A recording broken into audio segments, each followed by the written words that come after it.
Welcome to the Deep Dive. Today, we're tackling a really critical topic, U.S. immigration policies as they stand in 2025. For a long time, the U.S. has been seen as, a place of opportunity, of safety, especially for people from Africa and other regions seeking refuge or just a better life. But things have changed a lot. The journey to America now, it's just not what it was. And if you're thinking about making that journey, it's absolutely vital to understand the new reality on the ground. So our goal here is to unpack all of this, the complex situation, the legal changes, the frankly stark consequences of irregular migration. We're drawing on sources like Speakox and legal references, because being informed before making these huge life decisions, it's never been more important. Okay, let's unpack this. Let's start right at the U.S.-Mexico border. Yeah. We've seen a sharp shift, especially since the returning Trump administration came into office early in 2025. What does it look like there right now? How different is it? Well, the change is dramatic. The numbers themselves really paint the picture. We've seen an absolutely staggering drop in border apprehensions, about 93% down between February 2024 and February 2025. 93%. Wow. Yeah.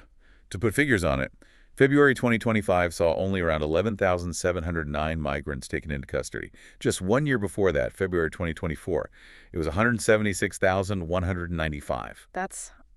That's a collapse, really. It is, and it's a direct result of new policies, specifically policies that amount to an almost total shutdown of traditional asylum access at the border.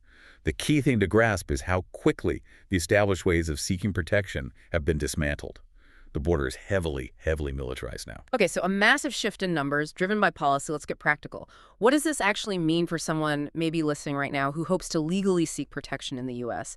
Is asylum even still possible? Technically, yes, the right to seek asylum still exists in law, but practically, on the ground, it's become almost impossible. For instance, the CBP-1 app that was the main way people scheduled asylum appointments at ports of entry, right? Yeah, I remember that. It's gone, shut down. Now there's something called CBP Home, but it's not for seeking protection. It seems designed more for, well, self-deportation options. So the tool for getting an appointment is gone, replaced by something else entirely. Exactly. And add to that a huge increase in military presence. We're talking over 9,600 active-duty military personnel stationed along the southern border now. Okay. So the reality for an asylum seeker, whether they're coming from Latin America, Africa, anywhere else, is that there's virtually no safe or established legal path to actually enter the U.S. at the border and make that protection claim anymore. It sounds like the door at the border is effectively closed then? Yeah. What about consequences? What happens legally if someone does cross irregularly or perhaps is already inside the U.S. without status? The laws themselves aren't new, but the enforcement is, let's say, significantly more aggressive. First, you have illegal entry. That's under 8 U.S. Code, Section 325. It's technically a misdemeanor, but the consequences are serious. Up to 6 months in jail, immediate deportation, and potentially a lifetime ban from ever re-entering the U.S. legally. A lifetime ban, just for crossing. It's a possible penalty, yes. And the crucial point is that these laws are being enforced very aggressively now, even against people who, in the past, might have been processed for asylum. Then there's illegal re-entry after deportation. That's 8 U.S. Code, Section 326.6. That's a felony. Okay, that sounds serious. It is. It can carry up to 20 years in prison. And importantly, it makes someone permanently ineligible for any future legal immigration path to the U.S. So very severe penalties for border-related offenses. But you mentioned enforcement inside the U.S. too. I heard visa overstays are a major focus now. Absolutely. Visa overstays are explicitly a top enforcement priority. And people need to understand, even overstaying your visa by just a few days can create lasting problems for your immigration record. Right. The specific rules under the Immigration and Nationality Act are, if you overstay by more than 180 days but less than a year, you face a 3-year ban from coming back. Overstay by more than a year, that triggers a 10-year ban. 10 years. And maybe even more critically, just being in the U.S. without current legal status means you could be subject to ICE immigration and customs enforcement detention or deportation at any moment. So it's not just about crossing the border illegally, it's also about maintaining status if you entered legally. Precisely. And this brings us to ICE enforcement within the country. Here's where it gets really interesting, perhaps, because it affects people already living here. What are we seeing there? We're seeing a significant surge. Between late January and early March 2025, ICE arrested nearly 33,000 people, 32,809 to be exact, and most of those arrests happened inside the U.S., not at the border. Wow. And are these mainly people with criminal records? That's the really striking part. Non-criminal arrests, so people whose only violation is immigration-related, those arrests jumped by 221% just between mid-January and mid-February 2025. 221%. Yes, it signals a much broader enforcement strategy. We're also seeing family detention centers, which had been closed, being reopened, and deportations are climbing fast, over 37,600 in February 2025 alone, and the expectation is that number will keep going up. So this raises a really important question, doesn't it? What does this mean for people, maybe long-term residents living in the U.S. without authorization, but maybe without any criminal history? It means they are now at significantly higher risk of arrest and deportation than they were previously. The focus has broadened considerably. That paints a very stark picture of enforcement. Now, moving beyond even that, we've heard reports referenced in our sources about some really controversial new approaches, specifically around detention and transferring people outside the U.S. Can you tell us about that? Yes, there have been some, frankly, shocking developments. One of the most controversial, according to reports, has been the use of the Guantánamo Bay naval base in Cuba to detain migrants. Guantánamo Bay. For migrants, I thought that was for terrorism suspects. Historically, yes. But reports indicate that under the current administration, it's been used to hold migrants, specifically mentioning groups of Africans and Venezuelans. The conditions described are deeply concerning, held in isolation, reportedly without immediate access to lawyers. And the cost. The reported cost is staggering, over $55,000 per person. As you can imagine, legal experts, human rights groups, they've condemned this practice, called it inhumane, illegal. The initial group mentioned included 178 Venezuelans. Now, reports suggest most of those individuals have since been transferred back to the U.S. mainland. But the fact that it happened at all sets a really dangerous precedent, according to critics. Offshore detention keeps migrants, out of sight, potentially out of reach of the U.S. legal system and courts. So it's about deterrence, but also about limiting legal recourse. That seems to be the implication. And connecting this to the bigger picture, it really shows the lengths the administration might go to deter migration. For anyone, including Africans, considering dangerous routes, the possibility, however remote, of ending up in a place like Guantanamo Bay is now, well, it's on the table based on these reports. It really pushes the boundaries. A chilling precedent, indeed. And it doesn't stop there, right? There's this development described as Panama becomes a deportation zone. What's that about? Right. This is another strategy that emerged in early 2025. U.S. authorities reportedly transferred groups of migrants over 101 instances, 112 in another, including people from Africa, Asia, and Europe to Panama.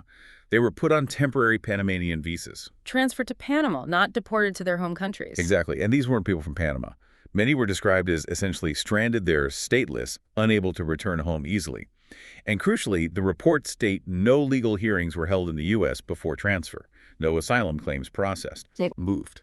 Many apparently ended up in Panama without proper shelter, without clear legal status there, without documents, just left. This suggests a strategy of offloading migrants to third countries, basically shifting the responsibility. Avoiding legal obligations under U.S. or international law. That's certainly the concern raised by critics. It externalizes the problem. So the warning for you, the listener, is stark. If you're thinking of traveling through Latin America towards the U.S., there's now a risk you could be intercepted and rerouted to a third country like Panama without any real protection or process. That adds another layer of uncertainty and risk. It really does. There was an analogy used in one of the sources that I think sums it up well. It described the current U.S. approach to detention and asylum as being like a game of musical chairs, but for freedom. As the music of asylum access effectively stops, migrants are increasingly finding themselves without a safe seat. They might end up in controversial offshore facilities like Guantanamo, or in reopened detention centers back in the U.S., or even, as we just discussed, shipped off to a third country entirely, all without proper legal due process. A very powerful and worrying analogy. Okay, this is all quite bleak. Given these huge risks and closed doors, what are the safer legal alternatives? Are there still ways to come to the U.S.? And what's the absolute core advice for someone contemplating this? Yes, despite how difficult things are, there are still legal pathways. It's crucial people know about them, though they often require patience in meeting specific criteria. You have the diversity visa lottery, for example, aimed at people from countries with historically low immigration rates to the U.S. There are student visas, the F1 or J1, if you get accepted into a U.S. educational institution and can show you have the funds to support yourself. Okay. Family reunification visas are still a major pathway if you have close relatives who are U.S. citizens or green card holders. Wow. And there's humanitarian protection, like refugee status, but that typically requires applying from outside the U.S. and having very clear documentation of persecution, often with help from organizations like the UN. So options exist, but they aren't necessarily easy or quick. No, they often involve complex applications and long waits. Mm. But they are the legal routes. And there are resources. Organizations like UNHCR, the UN Refugee Agency, or the IOM, the International Organization for Migration, and reputable legal aid clinics can offer guidance. It's crucial to seek out trusted help. Absolutely critical. So let's boil it down. For you listening right now, maybe thinking about this journey, what are the absolute key takeaways from everything we've discussed? Okay, the vital points to remember, based on our sources for 2025. Yeah. 1. Legal access to asylum at the U.S. border is, practically speaking, almost shut down. Don't count on it being available in the way it once was. 2. ICE enforcement inside the U.S. is way up, and it's targeting people without criminal records much more aggressively. Right. Increased risk inside the U.S.? 3. Detention in remote locations, even potentially offshore like Guantánamo Bay, is now something that has happened and could, in theory, happen again. 4. Being deported or transferred to a third country, like we saw with Panama, is another real risk, especially for migrants from outside Latin America. Okay. So 5. The chances of actually getting into the U.S. and successfully claiming asylum through irregular means are incredibly slim right now. And the risks getting detained for long periods, being deported, facing exploitation on the journey, getting long-term bans from ever entering the U.S. legally, those risks have increased significantly. So the bottom line advice seems pretty clear then. Extremely clear. Avoid illegal crossings. Avoid using false documents. The penalties are severe and enforcement is high. Know your rights before you travel. Understand the current situation.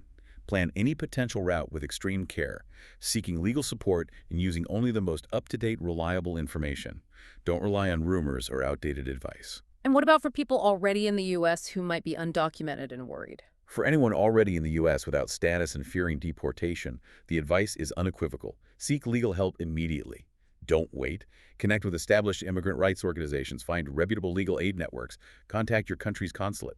Get professional advice on your specific situation. That's incredibly important counsel. We've covered a lot of ground, detailing some really dramatic and concerning shifts in U.S. immigration policy and enforcement. As we wrap up, it makes you think. What stands out to you as you consider all this about how these kinds of sharp changes in U.S. policy might ripple outwards? How might they reshape global migration patterns? Or even how we think about the concept of a safe haven worldwide? Something for all of us, and especially you listening, to really ponder.